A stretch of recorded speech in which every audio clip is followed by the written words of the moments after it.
If you're enjoying the Heath Geeks Book Club podcast, we'd appreciate if you hit the subscribe button, leave a like, rating, or review, whichever your preferred podcatcher platform allows. This edition of our podcast is brought to you by 360 Health and Well Balanced Nutrition. Welcome to the Heath Geeks Book Club podcast. Listen in as Kristen Norton and Eleanor Russell review all those great health and wellness books you've been wanting to read or you have read and want to talk about. Here's Kristen and Eleanor. We are back in the studio with another book review. And, you know, one of my favorite things, Eleanor, when we find a new book is to look at the praise on the back. Absolutely. This was a fun one. And I'm always so excited when I'm like, oh, we've reviewed that author and we've reviewed that author. So which ones did we review? So there's a statement by John Rady, and he is the author of Spark. Mm-hmm. I loved it. That was the one about exercise and its importance. He says the Joy Choice, which is our book, is a riveting and quick read. By the end, we've learned to know how to painlessly and playfully maintain consistency with our healthy eating and exercise goals. And then Ethan Cross is another. And he wrote Chatter, which was even more recent that we reviewed. So I was excited to pick up my copy of The Joy Choice, How to Finally Achieve Lasting Changes in Eating and Exercise by Michelle Segar, PhD. And she has written another book called No Sweat, which grabbed my attention. Yeah, but we didn't get to it yet. No, and this book is published by Hachette, and it came out in 2022. Hot off the press. Hot off the press. And what she says that this is going to do is going to rewrite the story of behavior change with a new and delightfully counterintuitive science showing that play, positive experience, and affirming who we are at our core are the actual ingredients of achieving lasting change. And so she's going right into some of the stuff we've read, like James Clear, The Atomic Habit, Duhigg, The Power of Habit. So she's taken on some biggies. And I think that's why even Daniel Pink wrote something on the back of the book, too. He's one of my favorite authors in the business realm of literature. He wrote a book called Drive that I thought was really good. So what do you think? Is she going to take us all on? Yeah. Well, who is she, and how does she have the credentials to do this? Tell me. She's got a pretty good, fantastic background. So she's an award-winning NIH-funded sustainable behavior change researcher at the University of Michigan, and she's a lifestyle coach. You know, a lot of stuff's going on up there in Michigan. I've seen a lot of articles and references from work that's being done at the University of Michigan. Oh. Yeah, so I was kind of interested in that. Yeah. What else has she done? So she has pioneered methods to create sustainable, healthy behavior change that are being used to boost patient health, employee well-being, and gym membership retention. Let's see. She is the former director of the University of Michigan Sharp Center and consultant to companies like Kaiser Permanente, Walmart, and Anytime Fitness. And she is frequently interviewed in major media outlets, the New York Times, NPR, Prevention, Real Simple, the Wall Street Journal. And she is a sought-after speaker and trainer. And here's some interesting things. Okay. She actually served on the 25th Olympic Committee in Barcelona, and she ran the Olympic torch. Hey, Neat. All right. Cool. Good for her. Well, you know, when you say behavior change and lasting change and sustainable change, I kind of wonder about the word change. Change is not permanent. So how does that work? That the definition of change. Yeah. It's not going to stay. Is the discontinuance of permanence. Yeah. So I wonder if we would say that we're establishing behavior practices. You know, you're so right, because as I was reading this, I thought about, I am one of the dietitians at Well Balanced Nutrition, and part of our whole philosophy is that we work on healthy habits, and I'm rethinking habits because she calls out habits I know, like, whoa, wow. boom. So basically, she's saying that all this time and energy we've put into habits, we read books about habits. We think, how can we make these things happen automatically? And she just straight up says it's not possible with exercise and eating. Yeah. So stop trying to make these habits automatic. Yeah, she says the automatic and narrowed frame of mind cultivated in habit formation may actually thwart our real-world need to pivot, problem solve, and be sufficiently flexible to change course in the moment. And so, yeah, she says, are you a habiter or an unhabiter? I said, what's she talking about? I'm totally an unhabiter. Me too. I did the thing and I went, oh, yeah. And aren't there like 5 questions we can sort of ask our listeners? I got them right here. Okay, ask them because you just see how you answer this. I'll be your answer. Okay, good. Okay, they're not yes or no statements. Do you agree with it? If you agree with it or not. Yeah. So I am very disciplined and organized. I disagree.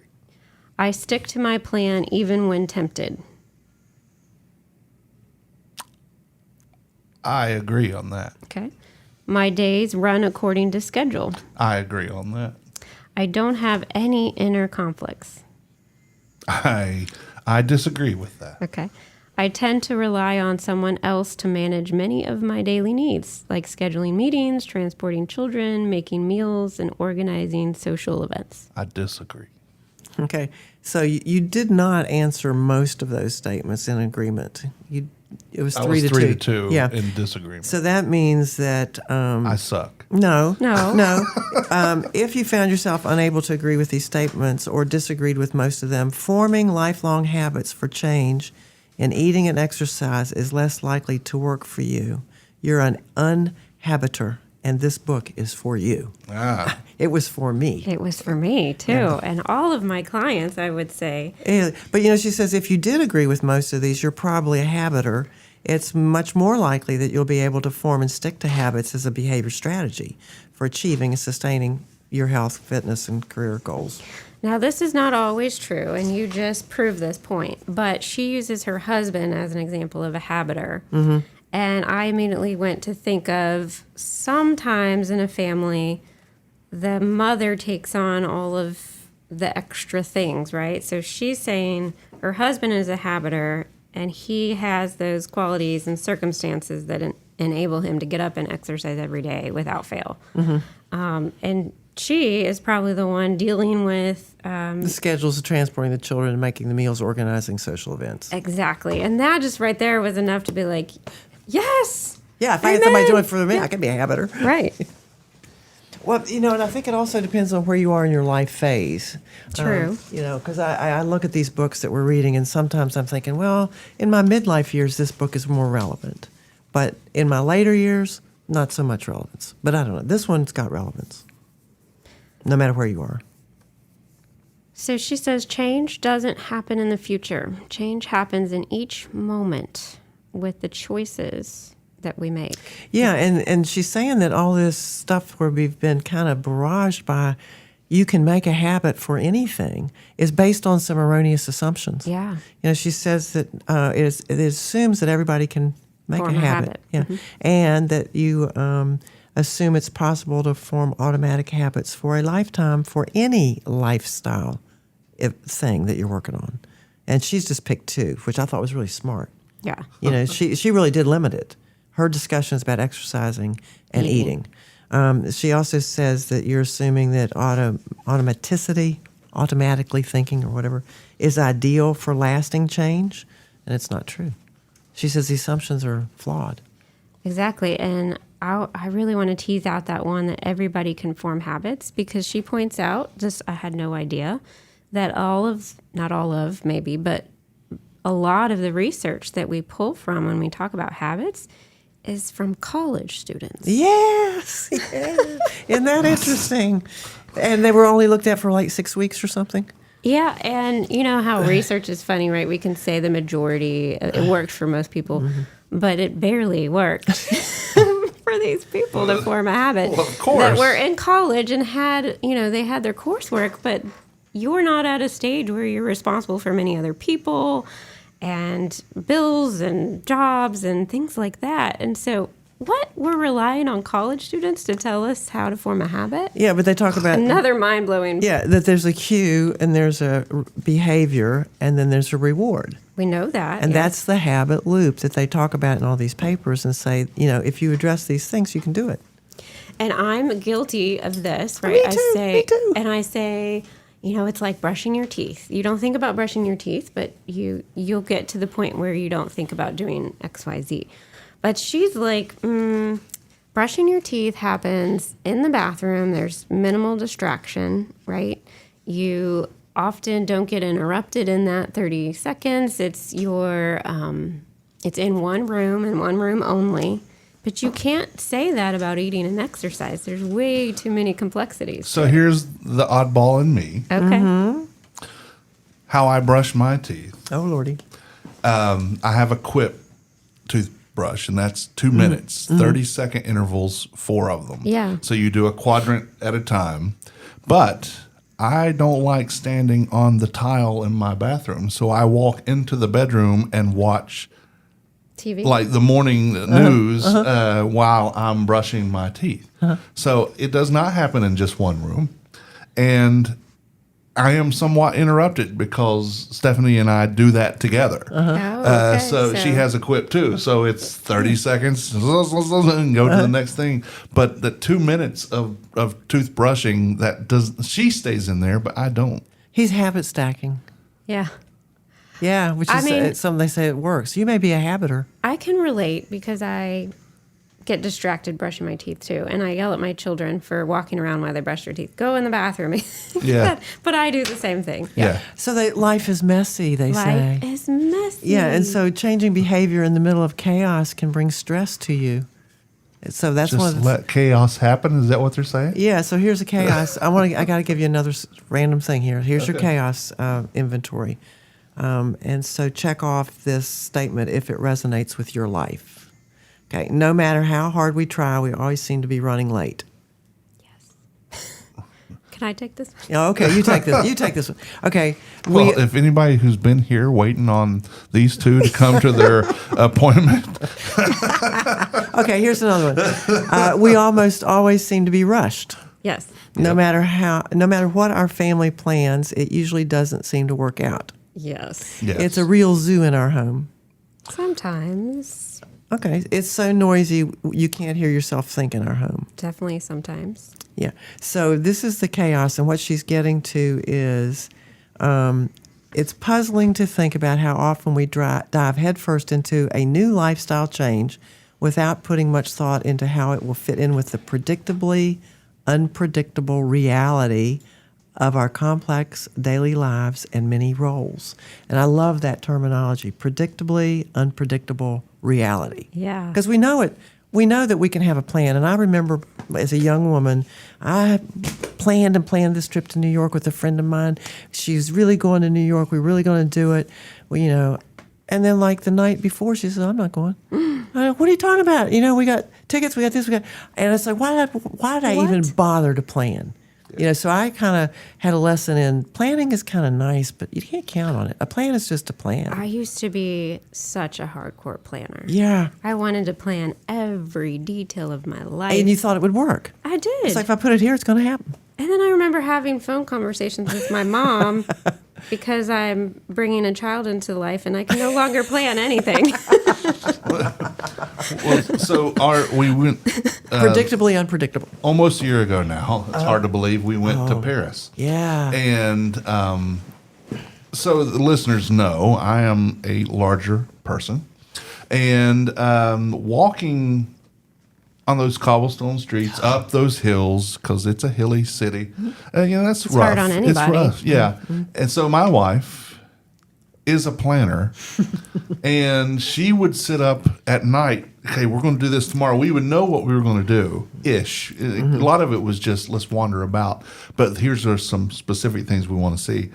And she was taking into account, well, he'll want to stop and he'll want to do this, and there's beer and there's food, and so I told her at the end of this trip when we came back home, I said, when we go back, and we will, when we go back, we've been there enough now that we have seen all these things that we needed to see. let's just go enjoy being in Paris and because we're going to New York in this September, and I've never been. Oh, that's right. You haven't been yet. I knew you were planning. And we have a couple of things planned, but I said, I'm not doing that. We're not going to sit there because we didn't even have any time, I don't like the word cuddle. I hate that. I don't like double consonant things, like cuddling and snuggling. But I couldn't even hold her because she was busy up writing her next day's plan. Yeah. I'm like, come on, girl, and it was our anniversary even. And I'm like, put the phone down. But it was planning is yeah. And we do this with eating and exercise. We plan this perfect plan, but it's in its own bubble. It's not really in our real life. Well, and on television, I've seen these things for Nutrisystem, I'll just call it. And here comes the box, and it's got a yellow, a blue, and a red meal, and you don't have to think about anything. It's all planned. Now, we all know, I'm not sure that I know about Nutrisystem, but we've read enough about people doing these things that it's not lasting. The change does not last. Because it's not in real life. It's not sustainable. Yeah. Yeah.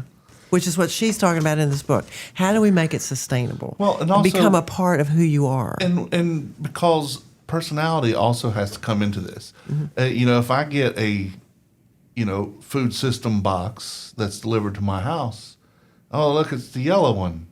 Mm-hmm. Well, I don't want that. Mm-hmm. I want something else. So, you would rebel. I would rebel to Mm-hmm. go off the last book that we talked about. But I don't eat for sustenance. I eat for sport. And if I'm not going to enjoy doing it, I'm not going to do it. Yeah. So those meal plans would never work for me. Well, she says, as much as we try to organize life with calendars and schedules, daily life presents unending challenges. We bounce between career, schoolwork, household tasks, medical appointments, parenting, care for aging parents, and it just goes on and on. Yeah, and she talks about this planning thing where you have all that and you say, I have to be responsible. I am obliged to be responsible. I need to plan it to make it happen. It's falling on me to do it. And what happens is you start living in the gap between the intentions of what you want to do and the actual behaviors. And so she says this mental fatigue pops in. You can't bounce that much. And the decision to do these healthy eating habits or the healthy exercise are lost because of the fatigue. Yeah, and it's crowded by feeling guilty or conflicted. Or anxiety for not following the plan. Exactly. And anxiety, yeah. And then we blame ourselves because we don't have enough willpower. Yeah. Well, she talks about that executive functioning, which is our decision maker. We decide, okay, we need to get healthier. Mm-hmm. We need to make a change. All right. So then our choices and priorities are in the moment. It's not like in the future. It's right now. Mm-hmm. And you make a new plan that suits the new circumstances.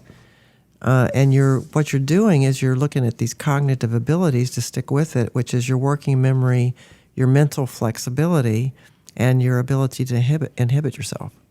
And that's pretty interesting that she's looking at how the brain, the executive thing, is going to help you do what you say you want to do. Mm-hmm. I mean, because there may be a good reason to do what you say you want to do, like living, right. And enjoying your life. And there's things that you're doing that are going to not allow that to occur. And you are aware of it. So intellectually, using your brain, you say, oh, I should do something. What do I do? How do I do it? So you go to a professional. That's right. Yeah. And hopefully they've read this book. We can walk you through it. And they'll know if you're a habiter or not. And most of us are not habiters that are having trouble with these changes. I tell you what, I have shared this with a couple of clients, and it's been amazing, the response already. Revolutionary. Yeah. I mean, they're like, I can relate to that so much. And I'm like, here you go. So in behavior change, she says there's a driver and a resistor. Yeah. And this was based off Nobel Prize winner Daniel Kahneman. Mm-hmm. And he suggests we need to look at what's resisting these healthy choices and disrupting our desired decisions related to better eating. Or exercise. Even. Or exercise, because that kind of goes off of what you said, that gap. Yeah, you fall into it. You fall into that gap because you didn't do it. You couldn't get there. And most of us focus on the drivers, like, I'm motivated. What's your why? Mm-hmm. And, how will your life change when this happens? And totally ignore the fact that it's going to get disrupted because of the unpredictability. Exactly. So she goes to explain 4 disruptors. Loved it. This was so, I was like, wow, she's nailed this. Yeah. And again, What are they? Trap. Yeah. Oh, another one of those Another little one words. of those. Okay. T for what? Temptation. R for rebellion. Yay. We talk about rebellion again. A for accommodation, and P for perfection. These were all spot on. And these are things that will disrupt you from the drivers that will help you make the decision, right? Right. So temptation, that's an obvious disruptor that I hear from a lot of clients that, oh, well, I'm doing so well in my plan, but then there's donuts in the break room. And they are so good. Or And I love donuts. my husband brings home this chocolate for me as a nice gesture, or, I'm baking cookies with my family, and that's special. Yeah. So those are all temptations, or maybe we get invited to a party. Anything else to say about temptations? No, I think we all fall. Temptation is temptation, and we all are susceptible. There's plenty around. Yeah, we're susceptible. And she does talk about how it is a memory thing, right? Like and I remember how good that donut tasted. exactly. Oh, and it would taste good again, wouldn't it? Oh, it won't hurt if I just have a little bite of that donut. Oh, I think I'll eat the whole thing. Oh, look, there's another one. I've already eaten one. What difference does it make? I can eat another one. And it's a strong memory that sticks with you. Even if you just smell that donut, your brain remembers. We talked about this in Unwinding Anxiety, how our brain remembers, and we have to kind of untrain that or retell the story. And if we're more mindful in that moment, then is that donut still creating that fantastic memory that we once had? Which is what she's saying. Some of this stuff happens in the dark, and we don't even know that we're being disrupted. And to bring it into the light, like you just said, Yeah. to say, oh, I'm being tempted by that donut. Just say it out loud. Right. Call it out. Yeah, what was another book that we read where you talked to Chatter? In Chatter, he says if you say your name and say, hey, you've got this, Eleanor, you might actually make it. And the same thing here. Eleanor, that's a donut. You remember that because at one point you had it and it tastes delicious. Yes. This is a temptation. Yeah, do I really want it? Maybe not. In this moment. Maybe, right now. And by that time, you've put some distance. You've cognitively distanced the impulse. Right. Which is another thing he says in Chatter. He was talking about how our brain is slow. And so by just pausing, which she's going to talk about too, you then can connect with what you really wanted to be doing. Exactly. So call it out bring it into the light.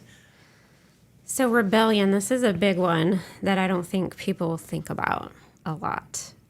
And that's when, like, in the previous book, we talked about expectations, right? So we have all of these expectations that we should eat a certain way, we should look a certain way, we should be healthy in a certain way. And so that translates to I should eat the salad and not the burger. I should work out instead of watching a show. And when we are thinking in terms of shoulds, we're actually making it harder on ourselves to do the thing. We should all over ourselves. Yes, exactly. And don't do that. Don't should on yourself. Yeah. But she says we want to reclaim our right to personal choice Yes. when shoulds threaten our freedom. This is getting down to the real core of how you Function operate. as a human, yeah. Yeah, this thing about I have to have autonomy. Right, and Yeah. we will do anything to try to keep And that Americans in autonomy. particular like autonomy. True. And, we've talked about the troubles we're having over here. But, so these health messages and nudges that I've been guilty of in my communication, I guess, about how to make healthy happen. For some could be Yeah, they are potentially Triggering. experienced as paternalistic, and they can have a boomerang effect, because this is what health looks like. You have to have a blood marker of this or you're off base, So you have to get these back in line. I mean, have we heard this before? Yeah, my doctor told me I should. Yes, and so there's the should, and it's a serious one. Mm-hmm. But I'm going to rebel against that because I want to have control. Our Even though it might kill me, I'm going to have control. Our human nature's going, don't tell me. Don't tell me what to do. Exactly. Yeah. So it conflicts this cognitive dissonance that I've talked about. It conflicts with that innate, born-in need for self-determination. Right. So when we're dealing with rebellion, we're trying to control ourselves, quote unquote. And then the other part of us is rebelling against that control. Yeah. Yeah. So bring it out in the light. Bring it out in the light and talk about it. Yeah. Say, is this really threatening me or is it helping me? Maybe this is a good choice here. Right. Yeah. But I think those of us that are professionals need to be careful with when we're sharing what we firmly believe about helpful and helping people, because we say we want to help people. Yeah. We're not helping them if we make them feel rebellious. Right. Because then they're going to be their own self-enemy. So accommodation. Oh, I'm raising my flag on that one. It's a big one. I can swing that one. So many. Boy, when I read that, I went, ooh, she's bringing up some good points. You know, we're taught to be responsible, aren't we? And this altruism, we're supposed to be givers. So giving's good for us. We're supposed to think about other people. So accommodation and altruism, are they? What are they? And she talks about that. She has a really good conversation for anybody that's also struggling with the fact that you want to be a giver, but where do you stop giving? And how many relationships do we know that are ruined by people who overgive? You know, I mean, I've seen it. I've seen people spend money they should not spend to give gifts to people that don't need them. Oh. And or then want them. Yes. And then look at Christmas, what we do at Christmas, and how many families probably financially float their boats on rocky soil. Right. Credit cards. Yes, and they say most Americans are living on credit card debt anyway. Well, so wait, yeah. So, but the idea behind that spending a lot of times is to make people feel good or to help them at my expense or at their expense. And what she's saying in this book is selfless givers. That's really a pathological altruism. It's out of whack. And there is this guy named Grant did this 30-year research where he says most selfless givers actually give less than givers who balance concern for others with concern for self. That was powerful. Yeah. I went, there's another good argument for self-care. Yeah. Which, I keep trying to build this self-care sisterhood. It's not going anywhere. I can't get it off the ground, but I'm not giving up on it. Keep trying. I am. So yeah, it's when you're giving at the point of sacrificing your own energy and needs. And she has a questionnaire in there, and one of them is like, I always say yes, even when I'm exhausted. Yep, I've done that. Yeah. But I don't do it as much anymore. Good. Yeah, I'm recovering to some extent. She says what's going to happen, though, is it's going to, and I do believe this, and I've seen this, it trickles down to resentment. You end up resenting because people don't really appreciate what you did. They don't even acknowledge that you did it. That's the backstory that starts going on. They don't know all you've sacrificed. Exactly. You don't get enough credit for it. Yeah, and you all are awful. I'm good. So it's not a good dynamic. So to get that into balance is important because we don't want to not be givers, but we don't want to go to where it's a pathological, thing.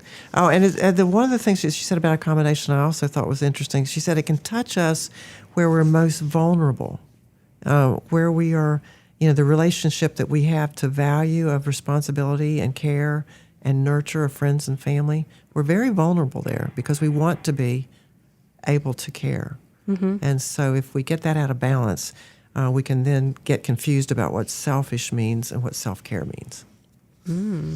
So I liked her discussion on that very much because she says real self-care is anything but selfish. And I think this is really important. She brings it up for leaders to think about. Because if a leader is demonstrating, whether it's a company or a movement or whatever, that they don't have time for self-care, then that... Culture. Sets the culture. Sets the culture for everybody else. Well, Trickle down. Right. If the CEO of the company isn't using the gym on site, then nobody else is really going to feel good about using that gym because he doesn't have the time, so I shouldn't have the time. Right. And she even has a couple of appendixes in this book, and one of them is for professional goals and industry cases. So she gives a little more conversation to that in the appendix. Oh, good. Did you read that one? I didn't read that one yet. Okay. But let's move on because we could belabor this for too long. What's that next? What's the P in TARP? Okay. Trap. Trap. Not TARP, but trap. Perfection. I know this one all too well. I see it all the time. All or nothing behavior, or black or white thinking is another way to think about it. So we want to do our perfect plan exactly, or we kind of throw up our hands and be like, oh, well, now I'm going to eat all the things, or I didn't exercise on Tuesday, so I guess the whole week is just downhill. I don't have to do anything. Or there's just a ton of anxiety in the middle of not being able to do it perfectly. Right? Yeah. I know that you like to focus on the eating thing because that's where you work mostly. True, yes. But I'm really excited about movement as well as eating. And so I need to look something up. She said that there's a 2020 revision of the physical activity guidelines for Americans. And what they did was they expanded some of the intensity and workout time, how long you work out and how intense you work out. But they also made this global thing that all movement counts. Stay as in motion as long as you can all day long. And so I want to go read that document because that's a much easier message to convey to people than what we used to call exercise prescriptions, where she's saying we need to constrict the prescriptions. And I was kind of an advocate for exercise prescriptions, really wanting more medical providers to include that in their therapy options, is to tell people you need to exercise. Okay, how? This much, and this much frequency, blah, blah. And very few of them are doing that. But she's saying maybe it's okay they're not doing it because they just need to encourage people to move. Move in general. Walk. Yeah. Yeah, get up, don't sit. Didn't she have a little prescription thing in here? I feel like I saw it in the back. Yeah, but it's... There it is. But it's not like to the exact minutes and days of the week. What is it? I'll find it later. Yeah, okay. So this idea that we have self-control, she says it's ironic because by wanting self-control, like I want more self-control, you're admitting you don't have it. And you do have it. And then that creates these worries for inadequacies, and that keeps you shackled to that perfectionist thinking that I must have self-control. I don't have it, so I'm not perfect. And it just spins you out of control. Right. That's mind-blowing. Just the fact of wanting more self-control is not a good idea. Is a negative you have effect. It. Yeah. The wanting, the desire. It's more potential for spiraling out of control, digging for the perfection, taking you farther away from perfection. Exactly, yeah. So she has some ideas about what to do about this. And one of the key points she's trying to help us find is there is a choice point. There's a point in the moment that you make a choice. And if you can identify when you're standing on one of those, then you've got the option to pop another 3-letter word. Right, in which she reminds us that this is helpful for our working memory, right? Yeah. Because it hits all of them, all 3 executive functions. Yeah. Working memory, flexible thinking, and inhibition. Right. So you pop your perfect plan when you get to this choice point, which she calls picking, she says it's the joy choice where you pick the perfect, imperfect option. Perfect. That's what, hang on, if anything else in this book, it's the perfect, imperfect solution is what she's telling us to find. Yeah. Don't look for the perfect solution. Exactly. Yeah.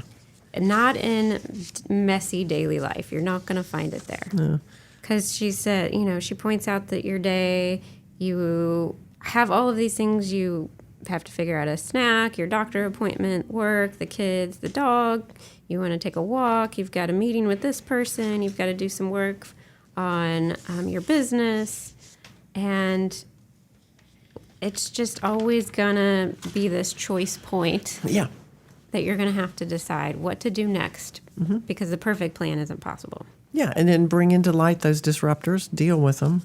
And so how do you do that? You're going to pee, you're going to pop, you're going to pause. If you can just take that breath, and we've read that in other books too. When you know you're at a decision point, don't be reactive. You have to get to the thinking where you're bringing in the cognitive function and using those. So if you pause, it gives your brain time to get there because you have affective and reflective thinking that you got to deal with. And that's the perfect moment to take a deep breath and call out those temptations, like Exactly. you said. Name them. Yeah. And when you do, you'll be able to then open your options for what you could do. Think open of it up. all of the other possibilities. And she encourages you to be playful in this moment, which we read a whole book about how to play more and have more fun. So, and I think that's why she called it the joy choice, right? Because in the context, in the moment, what is going to make the most sense for you and bring joy rather than pain? Because if you pick the painful choice, it's not going to be a lasting choice. So She has great examples too, doesn't she, from her personal life? Does, yeah. She really reveals a lot of her nature, but by doing so helps us see similar moments in our own lives. Yeah. So one that I remember is one of her clients was doing really well with healthy eating, and then I think went to like a beach trip with family or friends, and they always have dessert. And accommodation, she wanted to enjoy that treat with everybody and not make anybody feel bad or like she wasn't enjoying the moment. But yet she knew that it's not really on her plan. It really wasn't what she wanted in the moment. So her other options were to eat a smaller slice, maybe have an alternative dessert, or just give a non-food celebratory comment. Like, this is so fun. I'm here with y'all. I love this. Yeah. And so I'm like, all realistic options, perfectly imperfect. So when you pause, you can think about these things. What could be the best thing in this moment that I could do? So I don't remember exactly what she chose. I think maybe this was a discussion after the fact. Yeah. Well, I think having read this book, I thought, I think one of the things she said was, well, maybe I could dance around the kitchen. And one of her, she was trying to do too many things and have fun and do it too. And dancing in the kitchen became an option. And I thought, I kind of like that one. So I have started singing or doing things like that just to stop me and say, oh, okay, now what do I want to do? Is that the choice I want to make or not make? I never regret telling Alexa to play a song and dancing in my kitchen. Right. What's your favorite song to dance to? In the kitchen. In the kitchen. Actually, it's Feel Better When I'm Dancing. Okay. I think it's Shakira. She had the answer. Yeah. Well, this book has got, I think, some very good tips. I think it has a good structure to it. It lets you kind of reflect on the goals that you're setting for yourself and how to get there. And she does talk about play and self-control. And there's another almost reference to the WWW thing that we keep talking about that came up in the smartphone book from Catherine Price. But she talks, about, okay, I know what the disruptor is. What else is there? When? How much? Those sorts of questions to yourself. I recommend this book. I think I'm glad we read it. I'm glad that it found our way into our reading list. I do too. I recommend it, and I think I saw she had even more comments in the beginning of praise, and one was by a registered dietitian who had good advice that, all personal trainers, dietitians, health coaches, this is a great read for them in addition to their clients, but just to think how we help people. Absolutely. Because we can add to their problems or we can help them. And I think our intention is to help. Right. But if we don't know some of the things that she is bringing up that are sort of in contrast to what we've all been educated with, we need to think about it and decide what we think about what she said. Exactly. And then whether we want to embrace her concepts or not.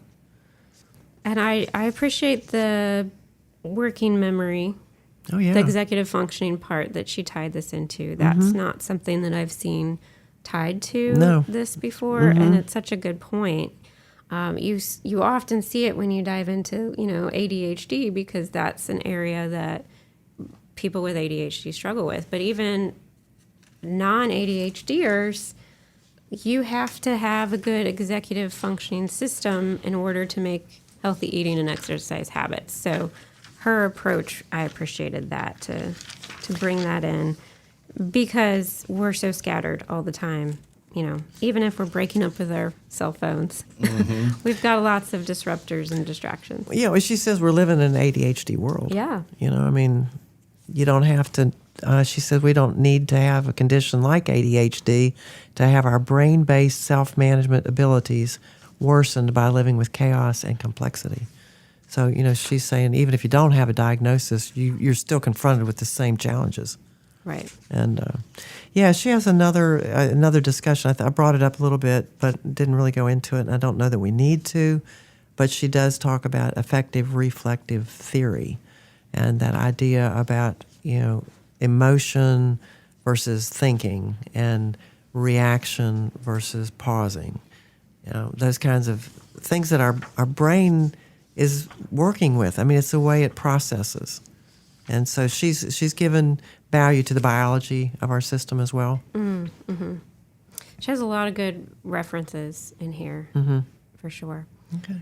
Well, I'm Eleanor Russell at 360health4u.com, making healthy happen. I help people make decisions about nutritional supplementation and how to choose products that are safe for their body and the environment. And I am Kristen Norton, one of the 3 registered dietitians at Well Balanced Nutrition, where we offer nutrition and wellness coaching. And we invite you to visit our website to check out some of our free resources and book a free clarity call. That's wellbalancednutrition.com. And we're so happy that you guys are reading along with us. We're going to be reading some more good books, but I'm going to let Kristen take us out with a last note from Michelle. So we hope you find the joy choice, the ever-changing sweet spot of lasting change in eating and exercise.